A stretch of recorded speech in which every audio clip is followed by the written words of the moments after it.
If you're about to order a Christmas dessert because the photo looks festive, stop. That glossy cocoa dust, the candy cane swirl, the oozy center.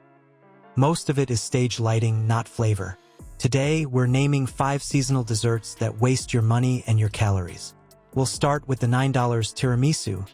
That tastes like stabilized whipped topping with espresso perfume, not mascarpone. Then the minty slice that turns into toothpaste by Bite 5, the lava cake that rarely lavas, and more. By the end, you'll know how to spot the Photoshop and find the few holiday wins worth every spoon. Quick favor before we move on. If you appreciate this content, consider giving this video a like and subscribing to the channel. Believe it or not, more than 92% of viewers haven't subscribed yet. It's free and only takes a second, but it means the world to us. So did you subscribe already? Great! Thank you so much for your support. Now back to the video. If a dessert can sit in a truck for days and still look perfect under cocoa dust, what do you think it tastes like on your fork? Let's start with what tiramisu should be. Espresso-soaked ladyfingers with bounce. Not mush. Mascarpone that has a clean, light tang. A thin cocoa veil that dries on top but softens as it hits the cream. When it lands, each bite is airy, cool, and gone before you finish the thought. Now the chain version. It's mass-made, frozen, and thawed on a schedule, not to order. The texture swings hard. One fork hits waterlogged sponge, the next is dry and stubborn. The top looks like a magazine slice because it is built to travel, not to eat. Across Europe, there are Christmas markets filled with gift stalls, hot drinks, and twinkling lights. The capital Christmas tree, or people's tree, cut each year from a national forest, a gift from the people to the people. Around the world, Christmas spirit takes many forms.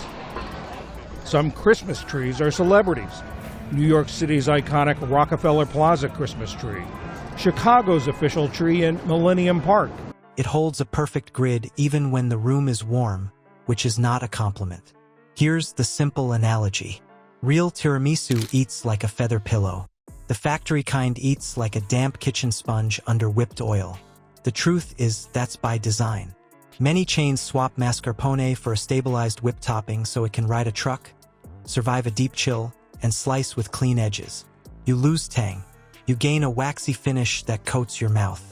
The espresso is often pre-mixed into a soak that's strong on aroma and weak on bloom. It tastes a bit like coffee candy or turns harsh because it was built to freeze well, not to marry with the crumb. And at $9 a slice, you're buying a plate drizzle and a logo. Not real dairy. Not fresh soak-to-serve timing. You can spot it fast. Layers too uniform.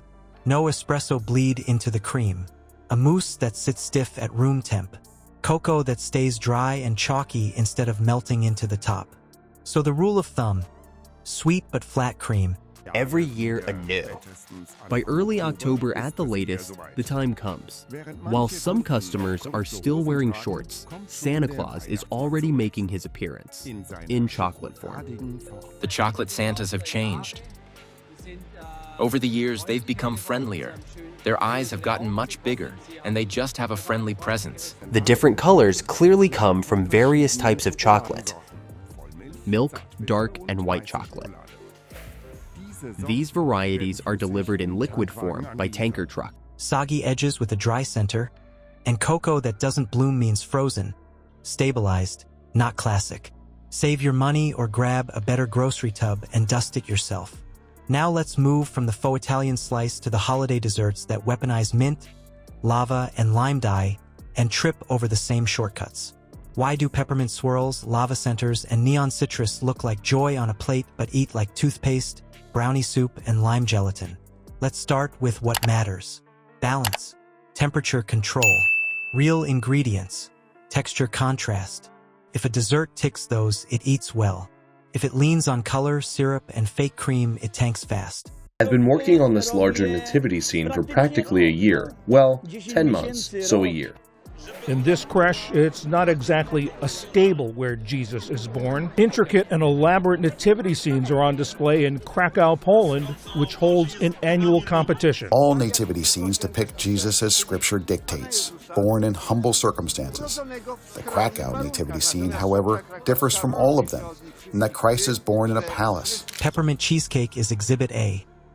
Strong mint extract steamrolls the cream cheese tang and dulls the chocolate.